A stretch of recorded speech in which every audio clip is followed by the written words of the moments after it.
বরবাদ cinema দেখবে না। বরবাদ মানুষ কেন দেখবে? বরবাদ সিনেমার যে ডিরেক্টর, তার সিনেমা কি আমরা আগে কখনো দেখেছি?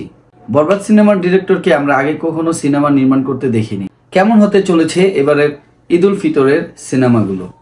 দর্শক, এবারের ঈদ উল ফিতরে অনেকগুলো সিনেমা আসছে। এর মধ্যে অন্যতম সিনেমা হচ্ছে মেগাস্টার সাকিব খানের বরবাদ।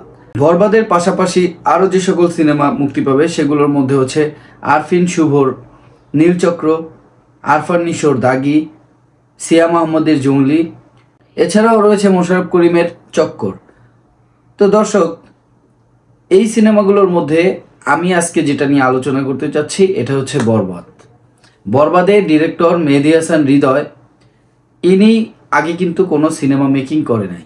যদিও সে একজন ভালো ডিরেক্টর, নাটকের ক্ষেত্রে আমরা দেখেছি তার অনেকগুলো নাটক ও ওয়েব সিরিজ আমরা দেখেছি যেখানে সে তাকে প্রমাণ করেছে সে একজন ভালো মানের ডিরেক্টর। তবে সিনেমা কিন্তু আলাদা একটি বড় ইন্ডাস্ট্রিয়াল জায়গা। এইখানে বরবাদ সিনেমার মধ্য দিয়ে মেহেদী হাসান হৃদয় যদি তার সাফল্য আনতে না পারে তাহলে কি হতে পারে? মূলত হচ্ছে সাকিব খান। সাকিব খান আমাদের মেগাস্টার, আমাদের সুপারস্টার। উনি হচ্ছে আমাদের এই ফিল্ম ইন্ডাস্ট্রির একজন ব্যান্ড। তো ওনার নামের উপরে বরবাদ সিনেমাটি চলার একটি সম্ভাবনা রয়েছে। আর এখানে যে প্রতিশ্রুতিগুলো ডিরেক্টর ও অ্যাক্টরসরা দিয়েছেন, যেমন ধরেন মেগাস্টার সাকিব খান গত 1 মাস আগে একটি ইন্টারভিউয়ে বলেছেন বরবাদ সম্পর্কে অনেক কিছু। তো তুফানের ডিরেক্টর উনি হচ্ছে রায়হান রাফি, আমরা সবাই জানি। রায়হান রাফি ডিরেক্টরদের মধ্যে একজন ব্যান্ড। সাকিব খান মেগাস্টার, উনি কিন্তু ইন্ডাস্ট্রির একজন ব্র্যান্ড। তো মানে যখন দুয়ে মিলে এক হয়ে যায় তখন কিন্তু তুফান ঝড়ে সবাই উড়ে যায়। হ্যাঁ, তো তুফান মুভির যে ডিরেক্টর, ওনাকে আমি কখনো আগে চিনতাম না। রায়হান রাফির প্রথম যে সিনেমাটি আমি দেখি সেটা ছিল পরাণ। পরাণ সিনেমাটি আমি দেখেছিলাম আমার এক ছোট ভাইয়ের রিকোয়েস্টে। সে আমাকে বলেছিল, ভাই এটা ডিরেক্টর হচ্ছে রায়হান রাফি, রায়হান রাফি মানে নতুন কিছু, চলেন আমরা মুভিটা দেখি। তো আমার সেই ছোট ভাইয়ের কথা মতো আমি পরাণ মুভিটা দেখি। যেহেতু এটা একটি সত্য গল্প কাহিনী নিয়ে নির্মিত একটি সিনেমা, আমি এই সিনেমাটি দেখে অনেক এনজয় করেছিলাম। ইভেন আমার কাছে এই সিনেমাটি খুবই ভালো লেগেছিল। আর তখন থেকেই আমি রায়হান রাফির মানে এর আগে পরাণের আগে যতগুলো সিনেমা ছিল, রায়হান রাফি রিলেটেড যতগুলো সিনেমা ও ওয়েব সিরিজ ছিল, এগুলো আমি সব দেখি।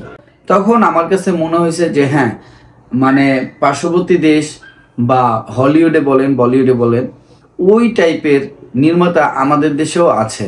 তখন থেকে আমি আবার সিনেমাতে ফিডব্যাক হই। এর আগে কিন্তু আমি সিনেমা দেখতাম না, বাংলা সিনেমা অ্যাকচুয়ালি দেখতাম না। হয়তো ভালো মানের সিনেমা যেমন আয়নাবাজি, তারপরে হচ্ছে আপনার পোড়ামন, এই সিনেমাগুলো আমি দেখছি। এর বাইরে গিয়ে আমি অন্য সিনেমাগুলো দেখতাম না। তো রায়হান রাফির কারণেই আমার এই সিনেমা নিয়ে আবার একটা প্রত্যাশা তৈরি হইলো, আমি সিনেমাগুলো দেখলাম। তো এবার হচ্ছে আমি মূলত বরবাদ নিয়ে যে কথাটা বলতে চাচ্ছি। বরবাদ সিনেমাটি আমরা কেন দেখব?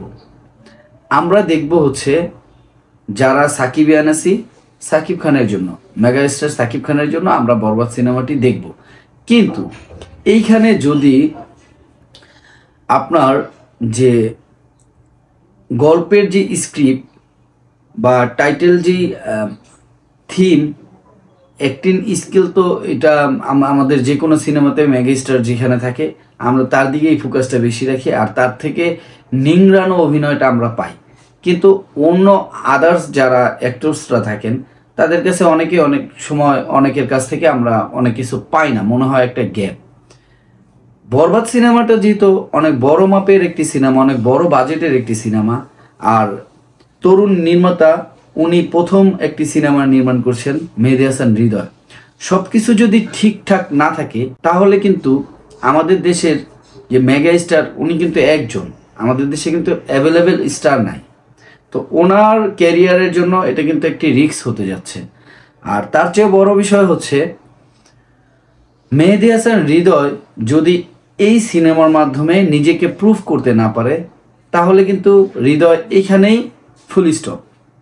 তো বরবাদ সিনেমাটি নিয়ে আমার প্রত্যাশা অনেক। আমি বরবাদ সিনেমাটি দেখব, আপনারাও দেখবেন আপনার পাশের প্রেক্ষাগৃহে।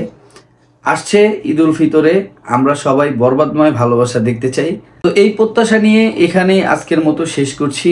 আমি মুন্না আপনাদের সাথে ছিলাম সিনেপ্রেমী ইউটিউব চ্যানেল থেকে। আমার চ্যানেলটি খুবই নতুন, ভালো লাগলে একটি লাইক করে দিবেন, আমার চ্যানেলটি সাবস্ক্রাইব করে আপনাদের পাশে আমাকে থাকার সুযোগ করে দিবেন। ভালো থাকবেন, আল্লাহ হাফেজ।